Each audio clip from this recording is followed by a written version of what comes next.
Net Zero Business. Part 1 Overview, presented by me, Abdullah Ali-Ahmadi. Get your business ready for future.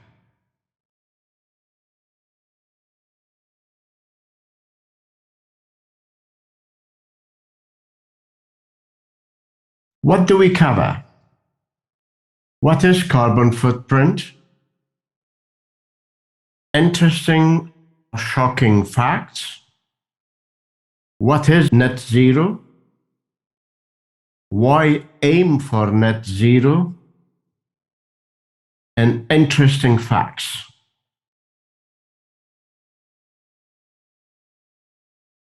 Let's talk about what carbon footprint mean. Is measuring the impact that any activity has on the environment. It refers to amount of carbon dioxide released into the atmosphere by performing that activity, by carrying out that activity.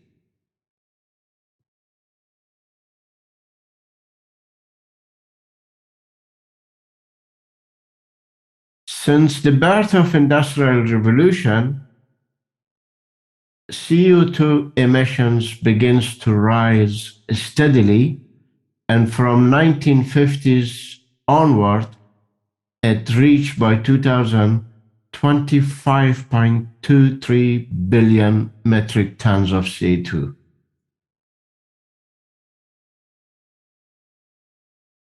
It increased by 32% between 2000 and 2010. In 2020, from 25 in 2000 went all the way to 34.81 billion metric, sorry.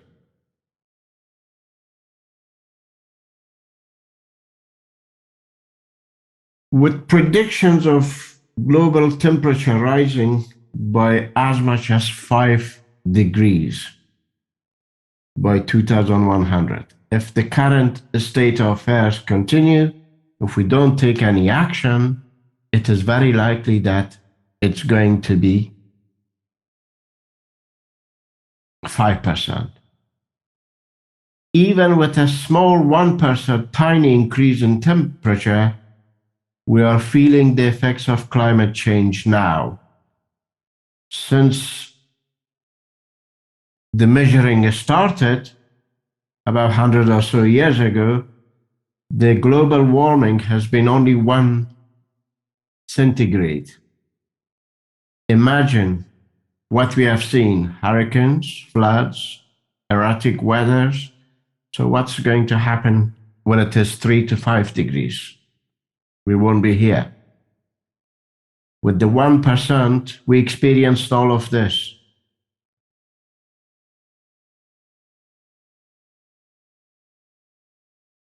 This only gets worse if we continue with the way of life we have.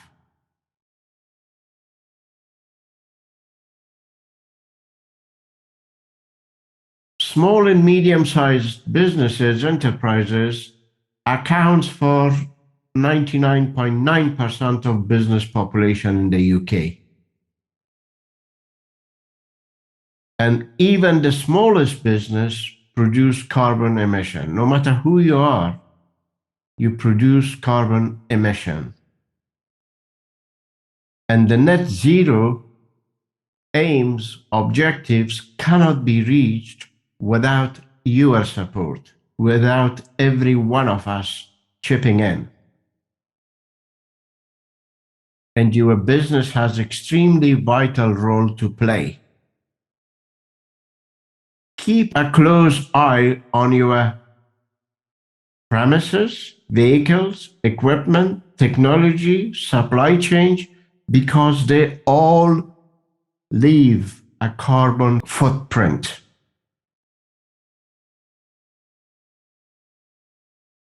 The 3 major culprits are emitters of CO2 are China, America, and EU.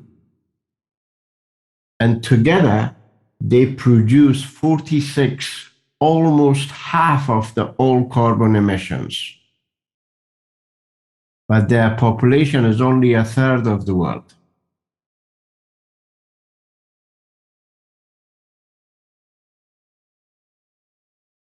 So what does it mean to be net zero? It's all about achieving a balance between the greenhouse gases that we put into the atmosphere and the ones that we take out of the atmosphere. Think about it like a bath. If you keep on pouring in, eventually it spills and causes chaos. And that is what is going to happen with greenhouse gases, with CO2 emissions, if you're not careful.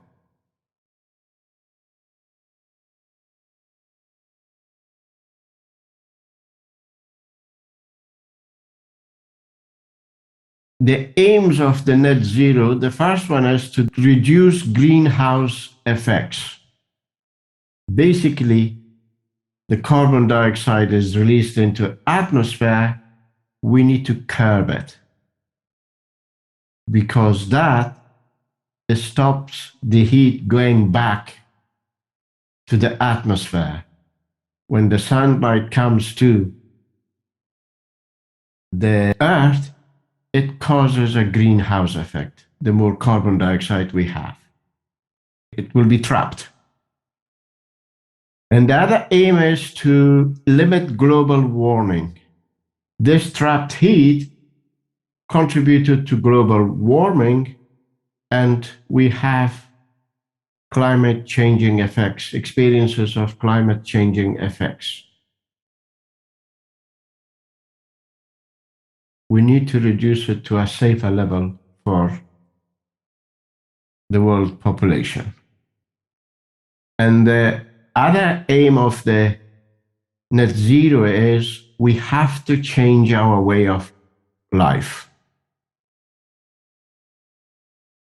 Through industry, transport, agriculture, through our homes, everything and anything we do, we have to find to be savvy and limit our emissions of carbon dioxide, minimize it.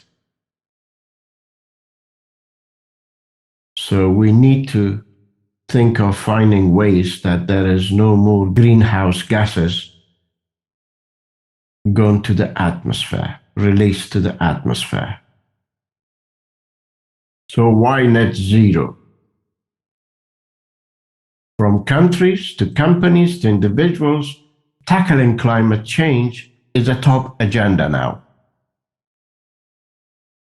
And one way we can help this is to reach net zero. United Kingdom government has put a target on aim of net zero by 2050.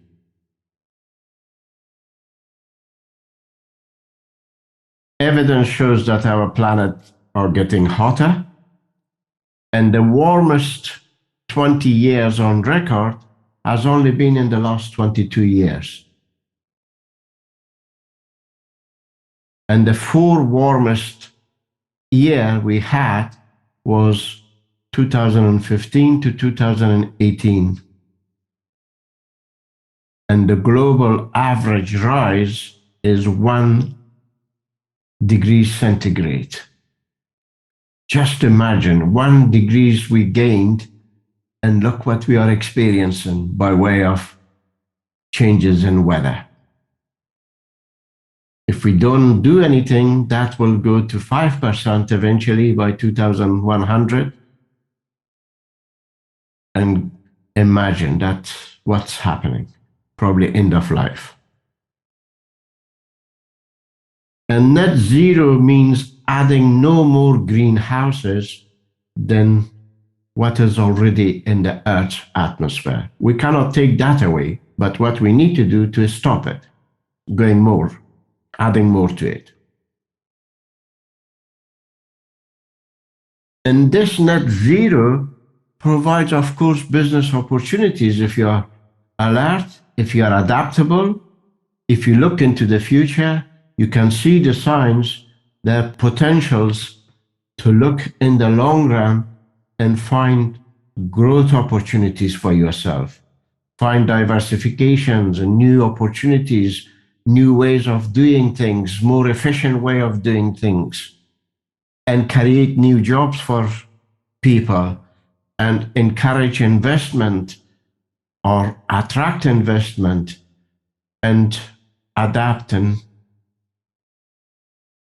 against these challenges of what is happening to the planet.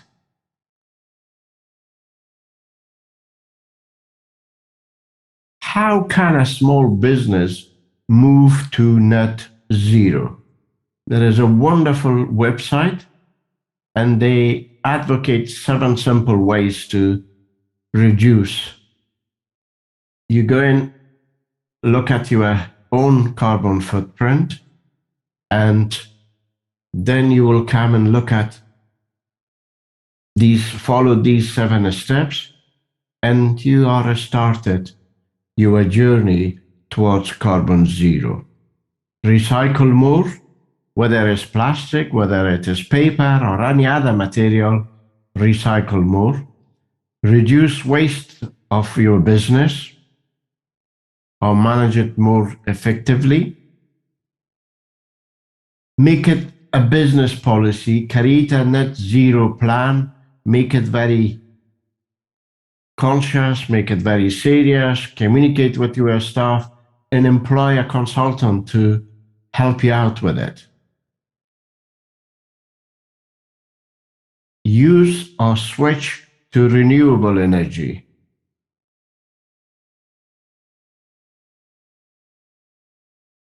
Reduce your car journeys. Find ways to walk, cycle, or use public transport or home working. The pandemic showed us that we can be as effective at home as in office. Of course, the office, the element of networking, the element of team spirit, etc., is there, but at least 1 or 2 days, even if you could reduce it, that will contribute. Cut down on packaging. We have far too much of unnecessary packaging. If your business can get away with minimum packaging, adopt that strategy and communicate that with your customers. Why are you doing it? You will score points if they understand your purpose behind being frugal with packaging. And buy from ethical suppliers. The suppliers that they are lowering, they are conscious of their own carbon emissions. And every seemingly small step makes a huge difference in the long run. We can't just say it was only a piece of paper. That little piece of paper adds up. It's only a little journey. That little journey compounds, adds up, and that in the long run saves a lot of energy, a lot of carbon emissions deter to go to the atmosphere. Net zero in your business. You will be able to, the advantage of becoming net zero is you lower your running cost and you save money as a result. You're likely to attract new, more conscious customers, likely investors as well, and helps you to be at the forefront of this move, and it gives you a competitive advantage. Search around, you might be able to offset some of the expenses, some of actions you take against tax, so it will have tax benefits and helps you to build a better, more sustainable supply chain. So therefore, committing to net zero makes business sense. These two websites are wonderful. That is the first step for you to take action. They will provide all sorts of support for you, and the SME emission calculator talk to you. You put the information and it gives you a calculation of your footprint. And then you can look for ways to reduce that.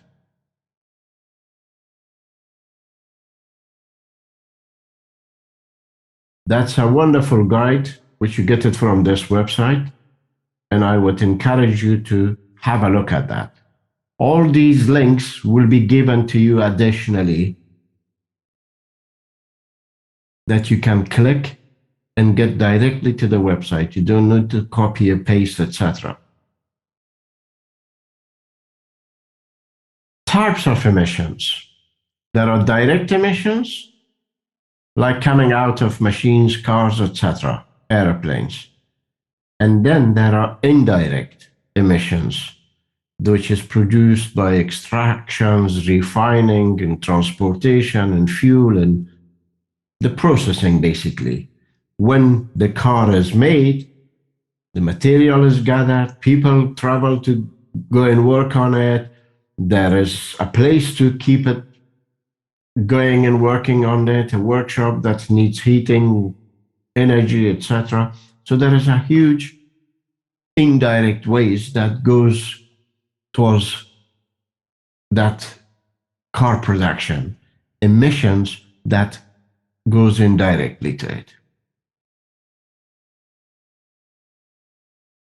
How can we stop climate change? This can be done mainly in two ways. Lower the emissions that you are sending into atmosphere, and you can do that through industrial processes, through power generation from alternative sources, through being careful with your transportation and intensive agriculture and less use of chemicals, etc. And by simply acknowledging this problem and changing our way of life. So that is one. Next, try to remove greenhouse gas emissions from atmosphere. How could you do that? By planting more trees, because they absorb, soak in CO2, clears the air,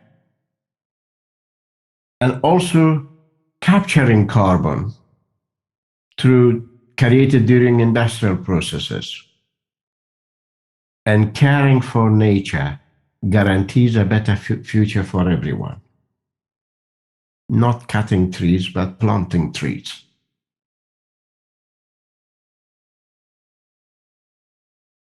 This carbon capture is very interesting approach that industrially capturing the carbon, whereas the tree soaks it in. This is us human beings actively using our resources to capture CO2 emissions. There are various ways of being investigated. Various systems are in place and they are keep improving.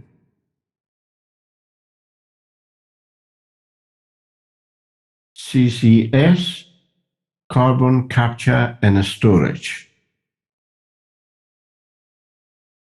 is capturing carbon dioxide and storing it, transporting it somewhere suitable, underground.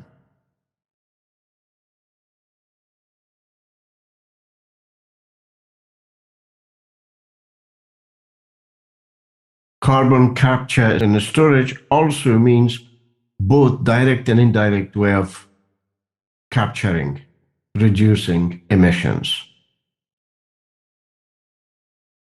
And the natural, more cost-effective, most beneficial way to do it is to plant trees. There are different methods of carbon capture. Pumping it in directly,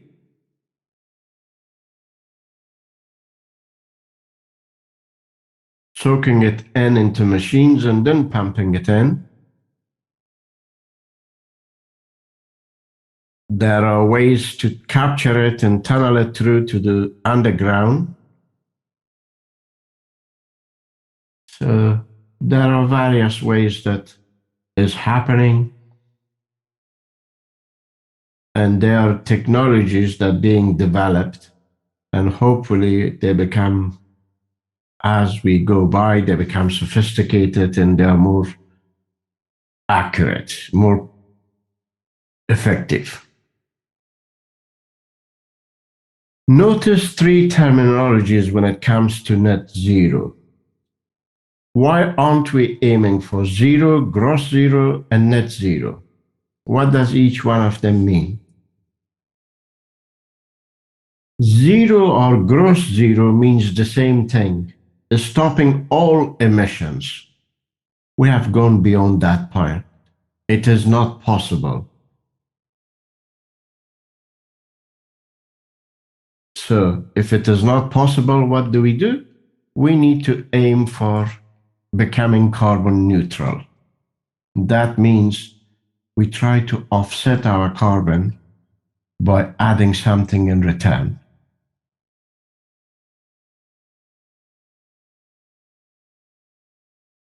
And finally, the aim should be to net zero, removal of any avoidable emissions, such as from aviation, manufacturing, basically removing greenhouse gases. There are three ways that we talked about. It can happen through nature by planting more trees, more green areas, improving the current technology we have, like we have done with the cars going electric, etc., and changing industrial processes. Net zero is all about reducing to zero compared to 1990s level. The greenhouses are there. We cannot get rid of them. They are already there. But what we need to do is to reduce it to the 1990s levels, but don't produce more. That we don't create more greenhouse layers.